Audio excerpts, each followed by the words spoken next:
Good afternoon, everybody, and welcome to WCES at Home.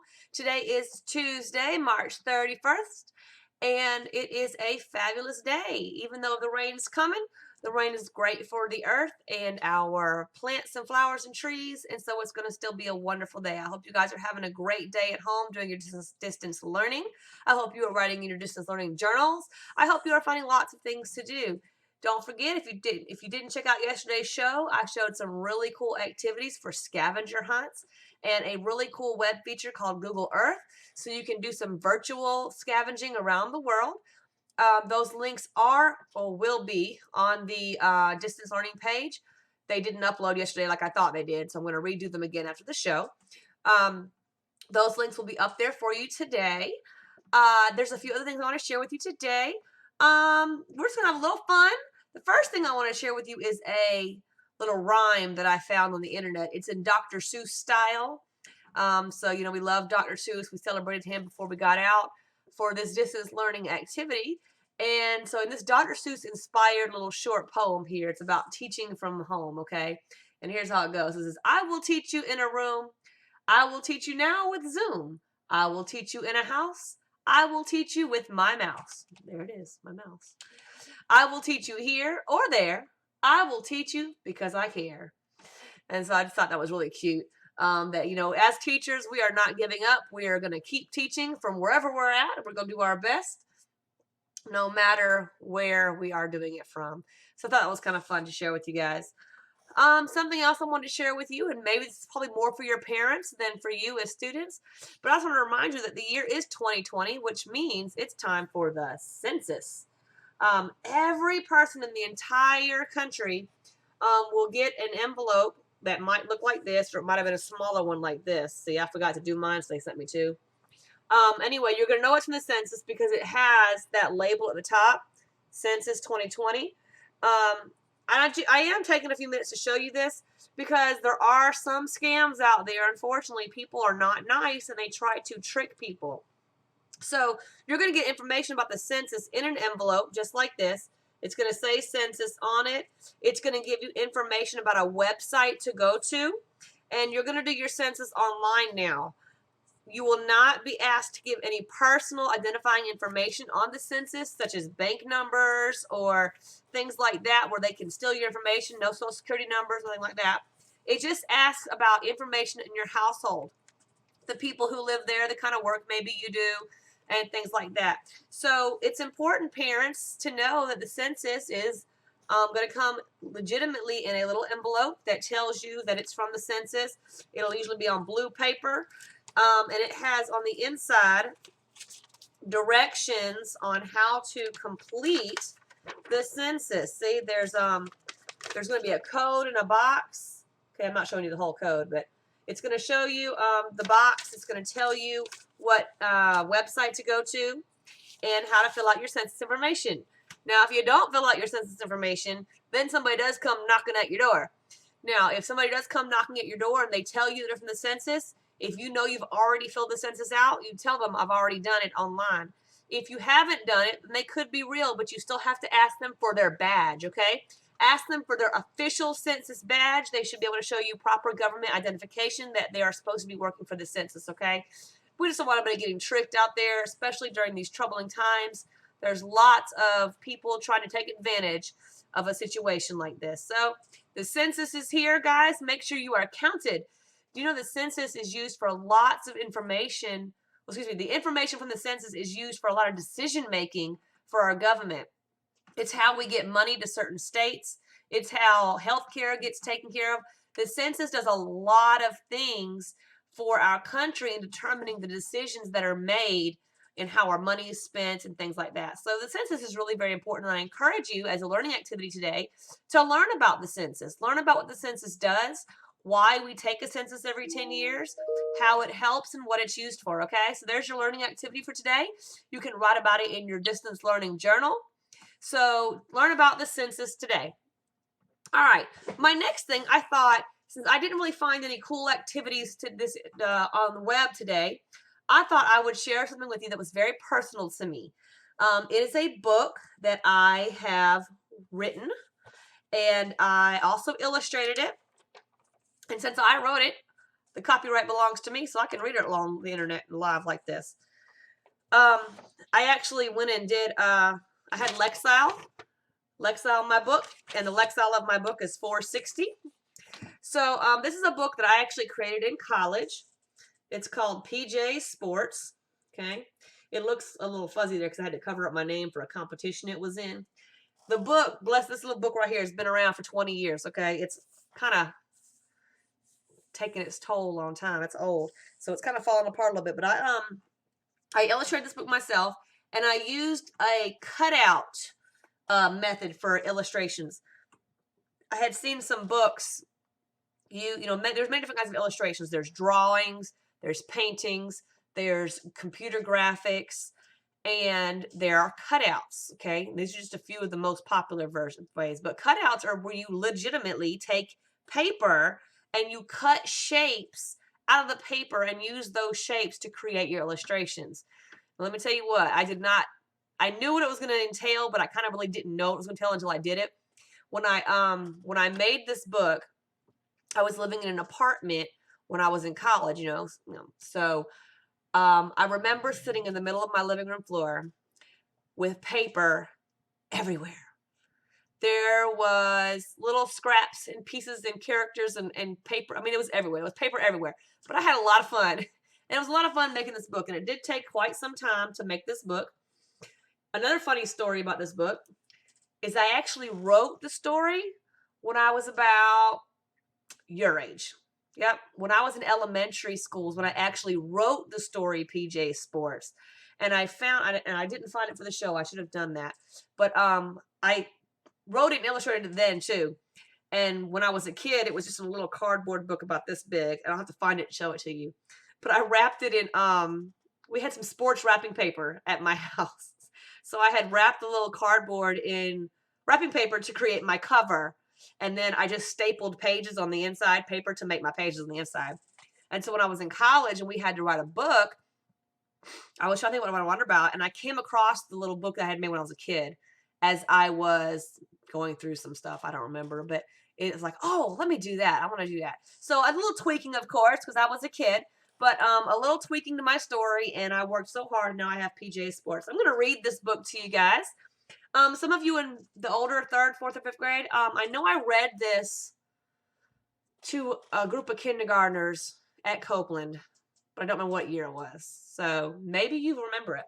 But this is my book. I'm going to be very, very careful with it because it is kind of falling apart.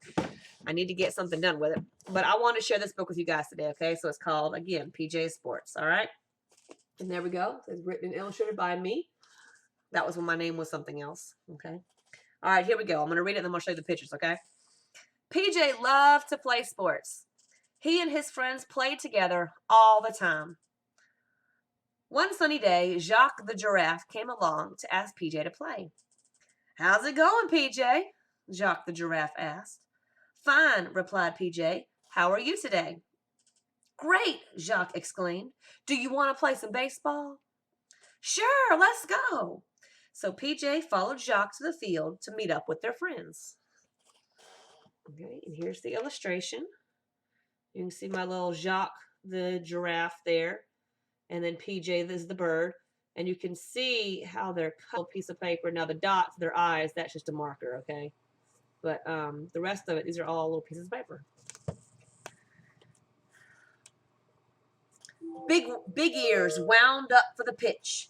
PJ was at bat and Rabbit was the catcher. Here he comes, PJ yelled. Big Ears yelled. See who Big Ears is? Big Ears is a mouse. Only he has what? Really big ears, right? So he's throwing the ball. And there's PJ at the bat. There's their other friend Rabbit behind them. And Jacques peering over. Wham! There we go. He hit the ball. Wham!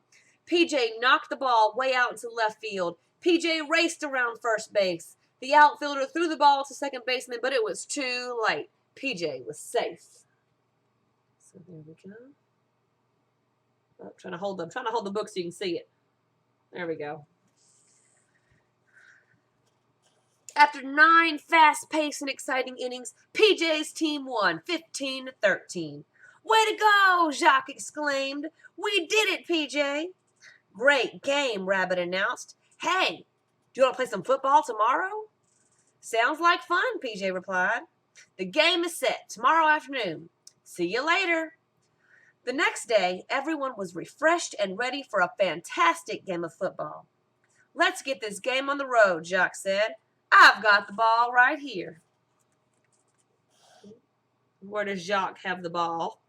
He's holding it on his head. Y'all see how he's balancing the ball on his head?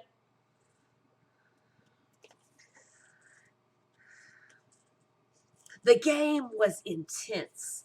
The ball sailed down the field. Big Ears prepared for an interception. Catch it, Big Ears, catch it, Rabbit cried. Big Ears jumped high into the air with his arms outstretched to catch the ball that zoomed towards him. The ball was heading straight for him when the ball slipped right through his hands. PJ flew up behind him, caught the ball, and raced down the field in the opposite direction, just in time to score a touchdown.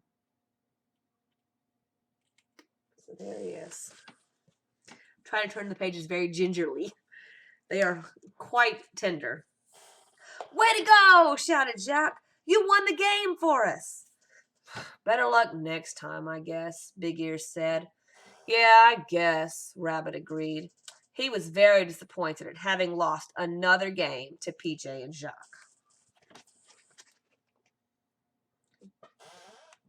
Well, it's really hard to show the pictures when I'm not really sure what you're seeing. But hey, it's a new experience, right? Rabbit thought for a minute, and then he had an idea. Let's play basketball, he said.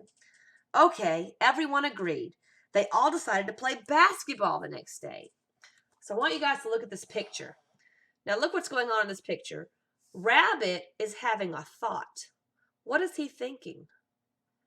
Look at, now rabbit is a bunny, he's a rabbit. So rabbits are known for their ability to do what? To jump. And so he's picturing jumping really high to get a basket in the basketball goal. So he thinks he'd be really good at basketball because he can jump high. Now the story doesn't tell us that in the words. You have to look at the picture. You have to look at the illustration to see him having this picture in his mind. He's imagining being really good at basketball because he can jump high. The next day, Jacques, PJ, Big Ears, and Rabbit got together to play basketball. PJ played extremely well and scored several points for his team. The game ended with yet another victory for PJ and Jacques. Rabbit and Big Ears were feeling very glum. There's a word, glum. That means sad. PJ's team did it again, Rabbit muttered softly. I'm useless. No, you're not, PJ said. Yes, I am. You win all the games we play, Rabbit replied sadly. I win because I practice. How would you and Big Ears like to practice with me? All right, then. Let's practice, Rabbit answered. So there's the game. I guess Rabbit wasn't thinking about the fact that PJ could fly, huh? But what did PJ say? He didn't win the game because he could fly. He won the game because he did what? Because he practiced. And so now he's offering Big Ears and Rabbit the chance to practice with him because they're his friends. So Big Ears, Rabbit, and PJ practiced playing sports. And they're practicing. What game is that they're practicing? They're practicing baseball. And look, PJ is guiding Rabbit on proper bat holding. And they practice some more. Now they're practicing football. Big Ears is going to throw the ball. Finally, after several days of practicing, Rabbit was very excited about his progress. Yeah, we're getting good, he said. Yes, you're doing really well, PJ responded. What do you say we play a game of baseball now? Rabbit asked. Sure, PJ said. I'll go get Jacques. So Rabbit's feeling pretty good now because they've been practicing and practicing and practicing. And when you practice, you get better. The baseball game began. Here it comes, hollered PJ. Rabbit stood nervously at the plate as he prepared to swing. So there's PJ getting ready to throw the ball. And there is Rabbit standing nervously at the bat. And you can see my grass, my cutout is coming a little loose there. Told you my book is falling apart. Wham! Rabbit hit the ball straight down the middle of the field and made it all the way to third base safely. The entire game went very well, and it ended in a tie. Wow! Rabbit panted after a long and exciting game. All that practicing really worked. I think I'll be practicing a lot more often. Are you with me, Big Ears? Definitely, Big Ears agreed. PJ smiled as he and his friends headed home. So Rabbit saw that all the practicing they did helped him improve his game. Now, they still didn't win, but they did a lot better. And so he's learned that the more you practice, the better you get. And that's the end of the story, guys. The last page is just a little sports there.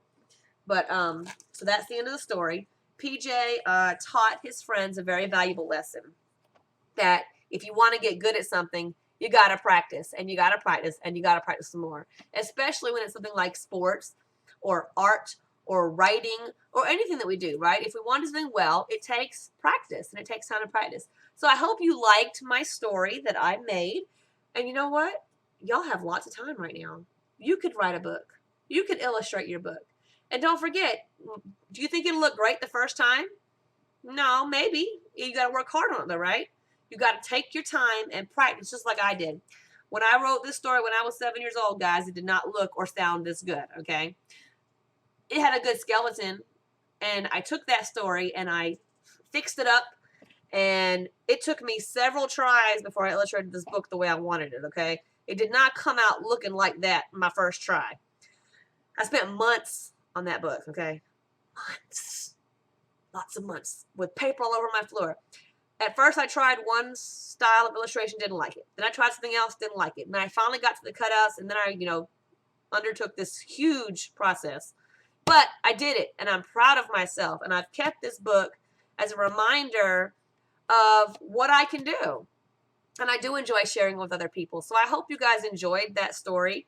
I would love to see what you guys can come up with. You have time on your hands, guys. Write yourself a story. Experiment with the story. Illustrate it. Do you want to draw your illustrations? Do you want to paint your illustrations? Do you want to do cutouts like this and end up with paper all over your house and your mom will go crazy? But you say, Mom, I'm learning, and clean up your mess. But I'd like to see you guys try to do something like that. You can bring your books back to school and show them off to us when we return, okay? Or you can send me pictures and I'll show them on the show. Or you can record yourself reading the story and share it with us, okay? So there's lots of really cool things you can do.